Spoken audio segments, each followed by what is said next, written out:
Em nosso estudo de hoje é a lição 9 do Livro da Esperança, O Remédio Justo. Começa com o Evangelho de Mateus, capítulo 5, versículo 5, Bem-aventurados que choram, porque serão consolados. E um trecho do capítulo 5, texto 12 do Evangelho segundo o Espiritismo. Por essas palavras, bem-aventurados aflitos, pois que serão consolados, Jesus aponta a compensação que hão de ter os que sofrem e a resignação que leva o padecente a bendizer o sofrimento como prelúdio da cura. Perguntas muitas vezes pela presença dos espíritos guardiães quando tudo indica que forças contrárias às tuas noções de segurança e conforto comparecem terríveis nos caminhos terrestres.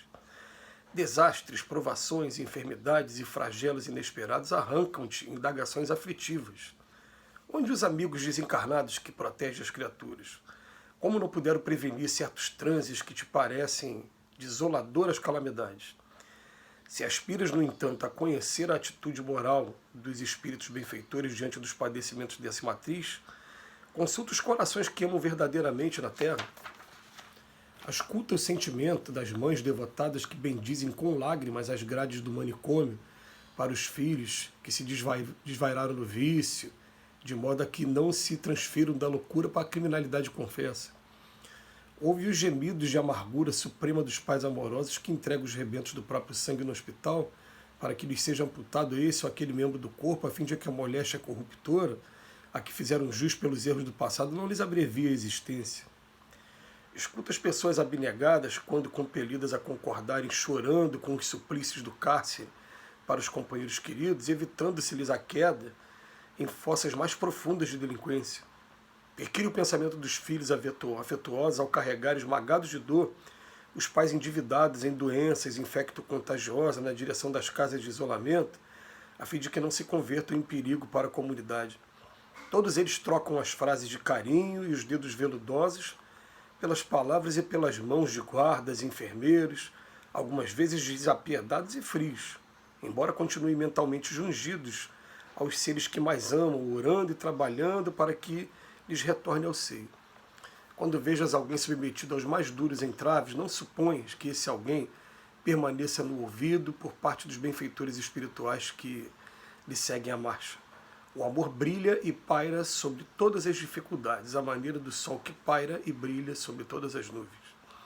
Ao invés de revolta e desalento, oferece paz e esperança ao companheiro que chora, para que à frente de todo mal, todo bem prevaleça. Isso porque, onde existem almas sinceras à procura do bem, o sofrimento é sempre o remédio justo da vida para que junto delas não suceda o pior.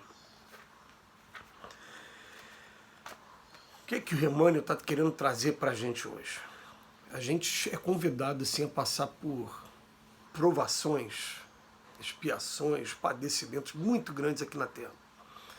E muitas das vezes a gente fala, mas vem cá, a gente estuda que existem aí anjo da guarda, espíritos familiares que nos protegem, que nos intuem, espíritos afins também. Onde estão eles nesses momentos de dificuldade? A gente lembra que, mas como sempre, a gente está sempre falando isso, que é um jargão nosso. No Pai Nosso, Jesus nos lembra de repetirmos sempre assim, ó, não nos deixeis cair em tentação. Mas ele não fala em momento nenhum, afastai de mim a tentação. Não é esse o objetivo. Eu tenho que aprender a ser forte para enfrentar a tentação e poder vencer a tentação até o ponto dela parar até de receber esse nome. Deixar de ser tentação, acabou, já é uma etapa vencida.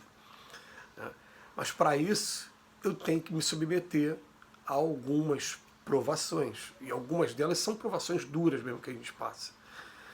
Emmanuel faz uma comparação com alguns quadros tristes, em que muitas das vezes a gente pensa que a pessoa está sozinha, mas, por exemplo, ele botou hospitais, ele falou de delinquência, falou aqui de presídios, e são situações que a gente teve a oportunidade de conviver bem de perto, de ver pais e mães queridos que nem pelo fato do filho estar passando por aquela situação de segregação, está lá cumprindo pena, nunca deixaram de amar os seus filhos e que vão fazer a carteirinha para estar fazendo a visita lá no presídio e aproveitam toda oportunidade, todos os segundos para estar junto com o filho, dar um beijo no filho e demonstrar o seu amor.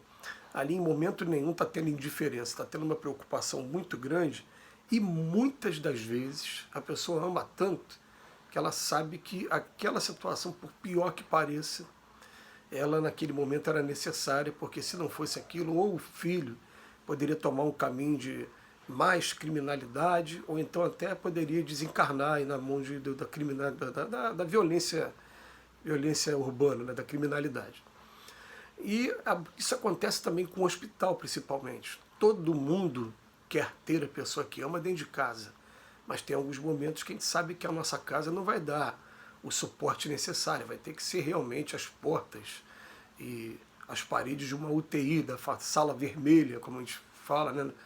E a gente, quando está na UTI, então, que a visita ou não existe visita, ou quando existe visita, é uma visita de 1 horinha só por dia, é muito rápido e muito limitado ao número de pessoas. Esse causa ainda mais aflição naqueles que amam de verdade a pessoa e que querem ter um momento com a pessoa apenas para dar uma palavra de carinho, para dizer que estão orando, para dar um beijo, para demonstrar, né, que se importa com aquela pessoa, e passa por isso. Da mesma maneira, Emmanuel vem falar para a gente, os nossos anjos da guarda, eles estão do nosso lado, e mais ainda, gente. O que os espíritos dizem para a gente nos estudos é que antes da gente vir para esse corpo físico, a gente sabia previamente quais eram os tipos de provas que a gente ia se submeter e sabia também de antemão qual vai ser o prêmio se a gente conseguir obter o êxito nessas provas, né? Então a gente sabia que viria dificuldade, por exemplo, a gente sabia que a gente ia estar aqui nesse planeta e que teria uma pandemia, né, mais ou menos em um determinado período, e que a gente poderia estar no meio dessa pandemia como a gente ficou. A gente sabia. E que a gente teria que ter os cuidados todos. Então a gente sabia que no processo de pandemia muitas pessoas queridas, próximas, desencarnam. Né? Muitos, meus amigos, né, queridos, muita gente foi embora, parentes foi embora. Né? A gente que tem a certeza da imortalidade da alma, a gente só manda os bons pensamentos para ele, pede a Deus para que cuide de cada um deles e demonstra também daqui, né, o sentimento que a gente tem por eles. Mas é um fato que não tem como, né, pelo fato de estar separado agora, estamos separados porque a vida impôs, mas não é por conta disso que a gente deixa de amar.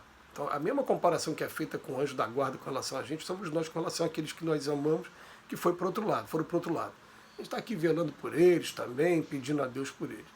Mas a certeza de que você jamais está sozinho é uma coisa muito boa e principalmente, eu estou falando a certeza, porque tem muita gente que tem a dúvida. A pessoa fica achando, essa coisa da religião, né, ensina um monte de coisa, mas não é bem por aí não, e a pessoa leva para um campo de ateísmo. Eu falei, não, quando você consegue ter a certeza de que eles estão do nosso lado para nos ajudar, eu tive essa certeza muitas vezes, a gente tem que se experimentar também, né, para poder ter essa certeza. Né? Eu me lembro de uma marcante, então, por exemplo, foi quando minha mãe desencarnou, e ela desencarnou num sábado, foi dias muito tristes, talvez os mais tristes da minha vida. E quando chegou na quarta-feira, eu falei, agora eu vou sentar para chorar, agora eu quero deitar aqui, e a gente ficou só naquela agitação toda, né, de desfaz guarda-roupa, de consola meu pai, consola o irmão, consola a família, e tal, faz enterro, aquela parte toda. Quando chegou na quarta-feira, eu falei, agora eu vou chorar. E não consegui chorar, porque o sentimento que eu tive foi tão bom que teve uma hora que alguém me pegou no colo e eu falei, a minha mãe não está morta coisa nenhuma, minha mãe está viva, não existe morte. E aí comecei a mandar vibrações para ela, e até hoje a gente manda vibrações para ela, porque ela vai ser sempre uma pessoa querida aqui no meu coração. Mas não existe essa coisa de abandono, eles estão do nosso lado. Eles provam isso nesses momentos de aflição, quando vem acalmar a gente, quando vem trazer ânimo, quando vem trazer força. E a gente um dia vai ter essa noção lá do outro lado da vida, de que muita coisa deveria ter sido pior se não tivesse o auxílio deles o tempo todo do nosso lado, ou afastando algumas vezes alguns obstáculos, também fazem isso, mas a maioria das vezes ensinando a gente a suportar os obstáculos. Que Jesus nos abençoe hoje e sempre.